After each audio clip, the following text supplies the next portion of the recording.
Hai hai hai, hampa kat mana tu? Semoga hampa semuanya sihat-sihat berjaya walaupun di mana hampa berada. Hari ini Mak Ali berada di Pasar Pagi Sungai Korok, sahabat-sahabat noh. Pasar Pagi Sungai Korok pula, sahabat-sahabat. Sedikit view untuk hampa. Pakaian budak, sahabat-sahabat noh. Pakaian budak pun ada. Macam-macam ada. Keroncang, sahabat-sahabat. Keroncang pula. Beg pun ada, sahabat-sahabat. Beg noh. Beg 2 zip.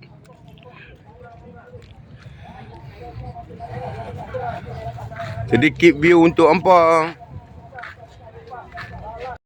Sesiapa yang bermasalah dengan urat, sahabat-sahabat, boleh dapatkan minyak raja kayu, sahabat-sahabat noh. Dapatkan minyak raja kayu untuk memulihkan urat kat Bayu Mak Ali. Okey, bye bye. Assalamualaikum.